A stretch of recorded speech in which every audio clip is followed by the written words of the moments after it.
श्यामलाल पाल अखिलेश यादव। नमस्कार, मैं हूं मधुर और आप देख रहे हैं अपना कानपुर। सपा के राष्ट्रीय अध्यक्ष अखिलेश यादव का जन्मदिन हर साल सिर्फ एक राजनीतिक आयोजन नहीं बल्कि उनके समर्थकों के लिए उत्सव बन जाता है। कम ही लोग जानते हैं कि अखिलेश यादव को साइकिल चलाने के साथ साथ लंबी ड्राइव और आधुनिक गैजेट्स का भी खास शौक है। ऑस्ट्रेलिया से इंजीनियरिंग की पढ़ाई करने वाले अखिलेश यादव राजनीति में आने से पहले एक शांत और तकनीक पसंद छात्र के तौर पर जाने जाते थे। यही वजह है कि उन्हें सपा का सबसे मॉडर्न चेहरा भी कहा जाता है। तो आज इसी पर चर्चा करेंगे। तो आपको बता दें अखिलेश के बारे में कुछ खास बातें। अखिलेश यादव ने इंजीनियरिंग की पढ़ाई की है और ऑस्ट्रेलिया से मास्टर्स की डिग्री हासिल की। उन्हें आधुनिक तकनीक और नए गैजेट्स में रुचि रखने वाले नेताओं में गिना जाता है। मुख्यमंत्री रहते हुए उन्होंने लखनऊ मेट्रो, आगरा लखनऊ एक्सप्रेसवे और डायल 100 जैसी परियोजनाओं को तेजी से आगे बढ़ाया। समाजवादी पार्टी में पीडीए यानी कि पिछड़ा दलित अल्पसंख्यक का नारा उनके राजनीतिक अभियान का सबसे मेन हिस्सा बन चुका है। तो इस सब के बीच में और अखिलेश यादव के जन्मदिन के मौके पर उनके जन्मदिन से एक दिन पहले जो शाम है उस दौरान अखिलेश कानपुर में जो समाजवादी पार्टी के कार्यकर्ता हैं उन्होंने पीडीए की थीम पर ही केक काटा और उन्होंने अखिलेश यादव के समर्थन में काफ़ी कुछ बातें कही हैं। इस आयोजित कार्यक्रम में समाजवादी पार्टी के कार्यकर्ताओं ने अखिलेश यादव जिंदाबाद के नारे लगाए और पीडीए थीम वाला केक काटकर अपने राष्ट्रीय अध्यक्ष के जन्मदिन की पूर्व संध्या का उत्सव भी मनाया। कार्यक्रम का आयोजन सपा महिला विंग की अपर्णा जैन की ओर से महिला सम्मान समारोह के दौरान किया गया, जहां बड़ी संख्या में कार्यकर्ता मौजूद थे। कानपुर में आयोजित महिला सम्मान समारोह के दौरान सपा महिला विंग की ओर से पीडीए थीम वाला खास केक तैयार कराया गया था। प्रदेश अध्यक्ष श्यामलाल पाल ने कार्यकर्ताओं के साथ केक काटा और अखिलेश यादव की लंबी उम्र और स्वास्थ्य जीवन की कामना की। इस दौरान अखिलेश यादव जिंदाबाद के नारों से पूरा का पूरा जो कार्यक्रम था वो गूंज उठा।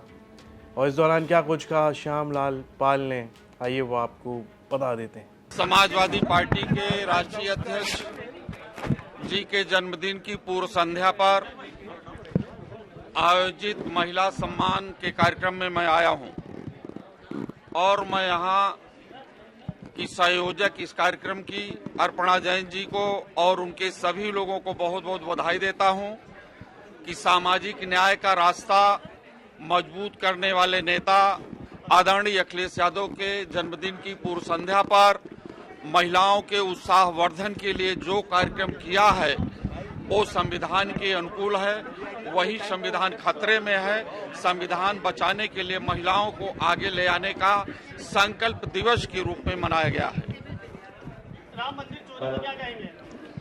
जो भगवान राम का नहीं हुआ, भगवान राम के दरबार में चोरी किया है, वो देश की जनता का भला कतई नहीं कर सकता है। इस दौरान प्रदेश अध्यक्ष श्यामलाल पाल ने भाजपा सरकार पर कई गंभीर आरोप लगाए। उन्होंने कहा कि संविधान की रक्षा के लिए महिलाएं आगे आ रही हैं और मौजूदा सरकार गरीबों, शोषितों और पिछड़े वर्ग के लोगों के साथ अन्याय कर रही है। उन्होंने भगवान राम के चढ़ावे और पीडीए समाज के अधिकारों को लेकर भी सरकार पर कई सवाल उठाए। साथ ही आरोप लगाए कि भाजपा ने पीडीए समाज के साथ विश्वासघात किया है और आरक्षण समेत उनके अधिकारों की अनदेखी की है। इस तरह के कई आरोप श्यामलाल पाल लगाते हुए देखे गए। इस दौरान सामंतवाद और पूंजीवाद को बढ़ावा देने वाले लोग शोषितों, वंचितों और गरीबों का हमेशा सदैव शोषण कर रहे हैं। इसलिए भगवान राम के चढ़ावे को वो अपना धन मान रहे हैं और उसी चंदे में लेकर के पूरी चोरी कर रहे हैं। इसलिए इससे देश का भला नहीं हो सकता है। भगवान राम ने भी उनको दुत्कार दिया है अयोध्या से, और अयोध्या में समाजवादी पार्टी के कैंडिडेट्स अवधेश पासी जी को बहुमत देने का काम किया है, जिताने का काम किया है। के लोग लगातार पीडीए पर हमलावर हो रहे हैं, उनकी नई परिभाषा बता रहे हैं, इस पर क्या कहेंगे आप? बीजेपी के लोगों ने पीडीए के लोगों का धोखा दिया है, पीडीए के लोगों पर विश्वासघात किया है, पीडीए के लोगों ने उनकी सरकार बनाई, लेकिन पीडीए का आरक्षण बीजेपी के लोग सब निगल ले गए हैं। वे सब अपने अपने लोगों में बंदरवाट कर रहे हैं और पीडीए के लोगों को हर जगह जो है उनका छलावा रहा है। फिलहाल अखिलेश यादव के जन्मदिन से पहले कानपुर में पीडीए केक काटकर सपा कार्यकर्ताओं ने जहां जश्न का माहौल बनाया, वहीं इस आयोजन के बहाने भाजपा सरकार के खिलाफ सियासी हमला भी तेज कर दिया। अब देखना होगा कि आने वाले दिनों में ये सियासी बयानबाजी किस दिशा में जाती है। ये खबर कानपुर से हमारे सहयोगी रंजय सिंह ने भेजी थी। इस पर आपकी क्या राय है, कमेंट बॉक्स में लिखकर हमें ज़रूर बताएं। और यूपी से जुड़ी तमाम खबरें देखने के लिए आप देखते रहिए यूपी तक। जब आप टिकट बांटने की बात करते हैं तो ज्यादा वक्त नहीं गुजरा, आप बोलते थे कि पूरे सहारनपुर की 7 की 7 सीटें मैं दूंगा, मैं बांटूंगा और 7 की 7 सीटें मैं कांग्रेस पार्टी को के लिए लड़ाऊंगा। क्या अभी भी उसी स्टैंड पर है? कांग्रेस? हाँ। मैं तो अपना इस्तेमाल ही नहीं करता हूं, मैं कांग्रेस इस्तेमाल करता हूं।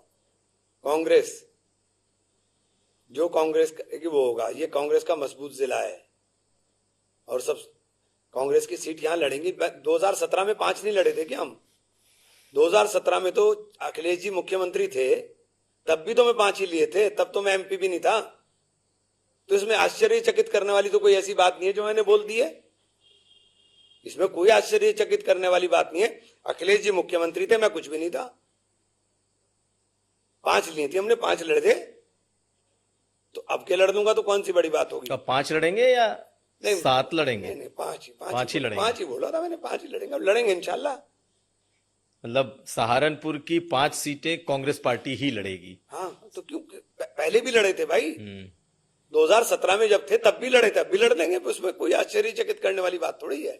तो आशु मलिक को इस बार आप जिताने की कोशिश करेंगे? किसको? आशु मलिक को। देखिए, मेरा से आशु मलिक, आप पता नहीं आशु मलिक को क्यों मेरे साथ जोड़ते हैं।